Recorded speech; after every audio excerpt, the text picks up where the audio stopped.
మరొక breaking news చూస్తున్నాం. దుర్గగుడిలో దర్శనం టికెట్ల రీసైక్లింగ్ వ్యవహారం మరోసారి వెలుగులోకి వచ్చింది.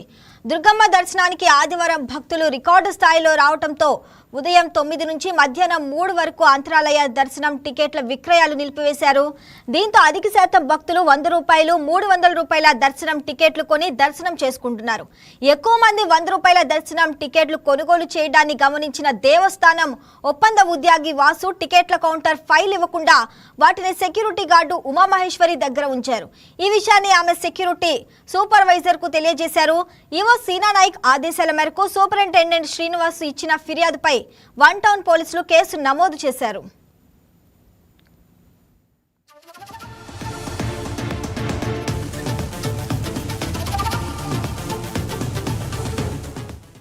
రైట్, ఇక దీనికి సంబంధించి మరింత సమాచారం మా కరెస్పాండెంట్ బిందు అందిస్తారు. బిందు, చెప్పండి, ఇక దుర్గగుడిలో దర్శనం టికెట్ల రీసైక్లింగ్ వ్యవహారం అయితే మరోసారి వెలుగులోకి వచ్చింది. దాని గురించి అప్డేట్స్ ఏంటి? రైట్ శ్రావణి, విజయవాడ ఇంద్రకీలాద్రి అమ్మవారి దేవస్థానంలో టికెట్ల గోల్మాల్ జరిగింది. కనకదుర్గమ్మ ఆలయంలో టికెట్ల గోల్మాల్ వ్యవహారం కలకలం రేపుతుంది. అంటే నిన్న ఆదివారం అధిక సంఖ్యలో భక్తులు వచ్చిన నేపథ్యంలో కూడా ఇటువంటి సంఘటనలు జరిగినాయి. అండ్ ఎప్పుడైతే భక్తులు అధిక సంఖ్యలో వస్తున్నారో ఇటువంటి సంఘటనలు చోటు చేసుకుంటున్నాయని చెప్పుకోవచ్చు. కేవలం వారం వ్యవధిలోనే 2 అక్రమ ఘటనలు అయితే వెలుగులోకి వచ్చినాయని చెప్పుకోవచ్చు.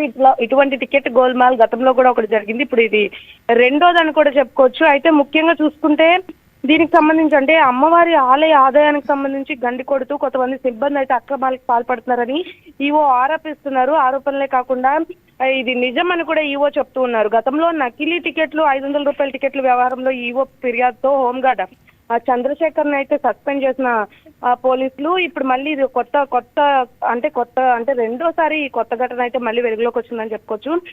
అప్పుడైతే హోంగార్డ్ చంద్రశేఖర్ ని సిపి రాజశేఖర్ బాబు సస్పెండ్ చేశారు. అయితే తాజా ఘటనపై కూడా అధికారులు కఠిన చర్యలు చేపడుతున్నారని నిన్న వెలుగులోకి వచ్చిన ఈ మరో టికెట్ అక్రమాల ఘటనలో 2 ఉద్యోగులను విధుల నుండి ఇప్పటికే తొలగించినట్టయితే ఈవో నిర్ణయం తీసుకోవడం జరిగింది.